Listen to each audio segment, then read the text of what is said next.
हाँ जी बच्चों, आज का जो हमारा टॉपिक है वो है बच्चों स्टॉक एंड फ्लो वेरिएबल्स। यहाँ पे हमने दो वेरिएबल्स की स्टडी करनी है, stock variables and flow variables. तो हम डिफरेंस के फॉर्म में पढ़ रहे हैं बच्चों। स्टॉक वेरिएबल्स कौन से होते हैं? Those variables which are measured at point of time. Means stock variables का जो मेजरमेंट है वो पॉइंट ऑफ टाइम के अकॉर्डिंग होता है। जिन वेरिएबल्स का मेजरमेंट पॉइंट ऑफ टाइम के अकॉर्डिंग होता है उनको क्या बोला जाता है? Stock variables. और फ्लो वेरिएबल्स कौन से होते हैं? Those variables which are measured at period of time. जिनका मेजरमेंट पीरियड ऑफ टाइम के अकॉर्डिंग होता है उसको हम क्या बोलते हैं? Flow variables. हाँ जी, तो point of time means when there is no time dimensions. ये जो स्टॉक वेरिएबल्स होते हैं वो टाइम डायमेंशनल नहीं होते। मीन्स इनमें कोई पर्टिकुलर या ड्यूरेशन ऑफ टाइम नहीं दिया होता। जिसमें ड्यूरेशन ऑफ टाइम नहीं दिया होता means those are not time dimensional, हम उसको क्या बोलते हैं? Point of time. तो स्टॉक वेरिएबल्स कौन से होते हैं? नॉट टाइम डायमेंशनल, जिनमें पर्टिकुलर या ड्यूरेशन ऑफ टाइम नहीं दिया होता, इसलिए इनका मेजरमेंट कैसे होता है बच्चों? पॉइंट ऑफ टाइम के अकॉर्डिंग होता है। हाँ जी, फ्लो वेरिएबल्स का मेजरमेंट पीरियड ऑफ टाइम के अकॉर्डिंग होता है। Period of time means when there is time dimensional, when there is time duration given, जिसमें पर्टिकुलर टाइम है वो दिया होता है। हाँ जी, फॉर एग्जाम्पल जैसे यहाँ पे हमने लिखा है there is no time duration, उसके लिए एग्जाम्पल दिया है। सपोज आपने बैंक बैलेंस चेक करना है, आप किसी भी डेट को जाके अपना बैंक बैलेंस चेक कर सकते हो। सपोज 1 जन 2020 या 10 जन 2020। एक जो प्रोड्यूसर है उसने अपना कैपिटल स्टॉक चेक करना है, उसने कोई भी डेट चूज कर सकता है, फॉर एग्जांपल 31 मार्च 2020। तो यहाँ पे कोई पर्टिकुलर टाइम नहीं दिया हुआ, जिसको हम क्या बोलेंगे? Point of time. लेकिन यहाँ पे टाइम ड्यूरेशन दी होगी, पर्टिकुलर टाइम दिया होगा, for example per day, per week, per hour, per month. Suppose हमने किसी भी वर्कर की सैलरी मेजर करनी है बच्चों, तो हम उसकी सैलरी मंथली अकॉर्डिंग कर रहे हैं तो हम उसको पर मंथ के अकॉर्डिंग मेजर करेंगे। अगर दिन के हिसाब से कर रहे हैं तो पर डे के हिसाब से देखेंगे कि एक दिन में वो कितना अर्न कर रहा है, और वीकली देखनी है तो पर वीक के हिसाब से देखेंगे, और अगर घंटे के हिसाब से देखना है तो पर आवर के अकॉर्डिंग देखेंगे। सो यहाँ पे एक पर्टिकुलर टाइम दिया है। आप एक महीने में कितना एक्सपेंडिचर करते हो तो हर महीने उसका मेजरमेंट हो रहा है, तो वो पर मंथ के अकॉर्डिंग हो रहा है, पर डे के अकॉर्डिंग हो रहा है, पर वीक के अकॉर्डिंग हो रहा है। तो जिनके लिए पर्टिकुलर टाइम दिया होता है, टाइम ड्यूरेशन होता है, हम उसको क्या बोलते हैं बच्चों? Period of time. हाँ जी, पहला पॉइंट क्लियर है बच्चों?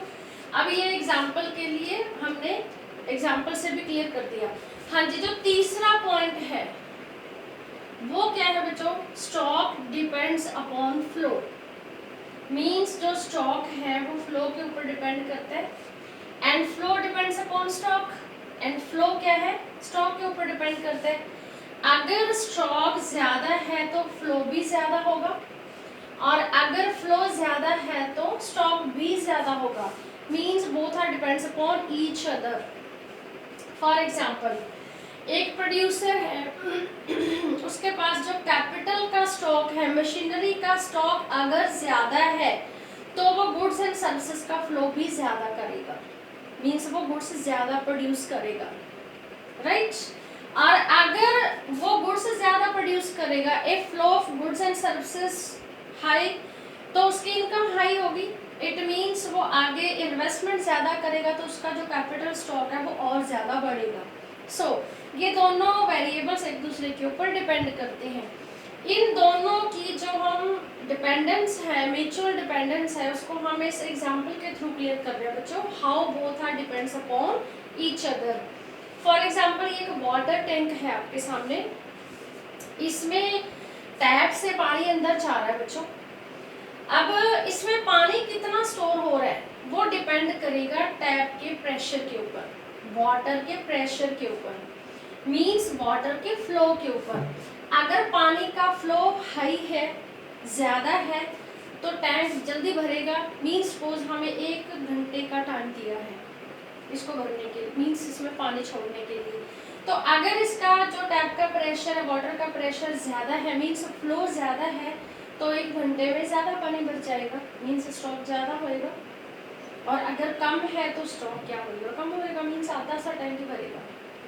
सो both are depends upon each other.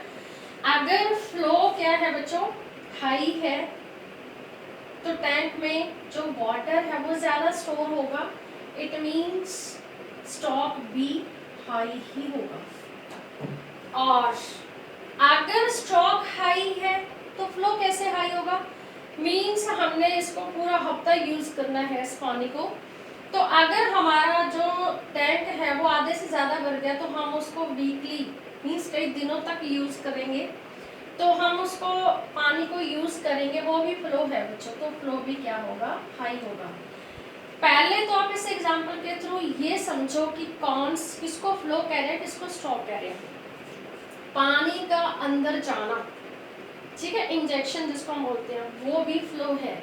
और पानी का बाहर आना जिसको हम लीकेज बोलते हैं, वो भी फ्लो है, क्योंकि अंदर जो पानी जा रहा है उसका मेजरमेंट भी हम पर आवर या पर मिनट के हिसाब से कर सकते हैं, और जब पानी हम बाहर निकाल रहे हैं उसका भी मेजरमेंट हम पर आवर या पर मिनट के हिसाब से कर सकते हैं।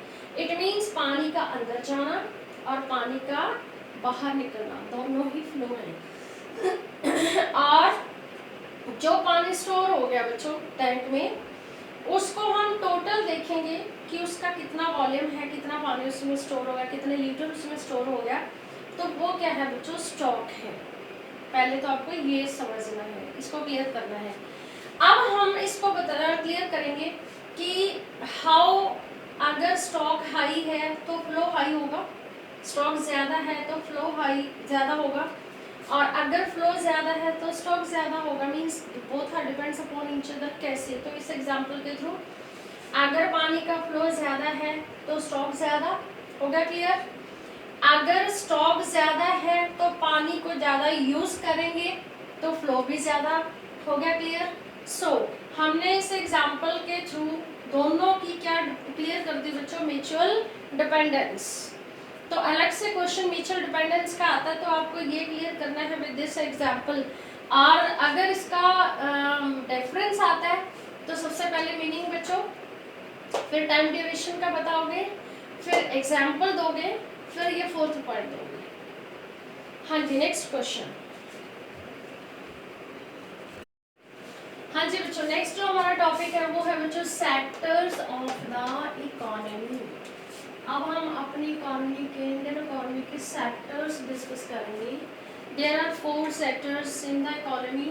पहला सेक्टर जो हाउस होल्ड सेक्टर, जिसमें सारे क्या आते हैं बच्चों, इट इंक्लूड्स ऑल कंज्यूमर्स।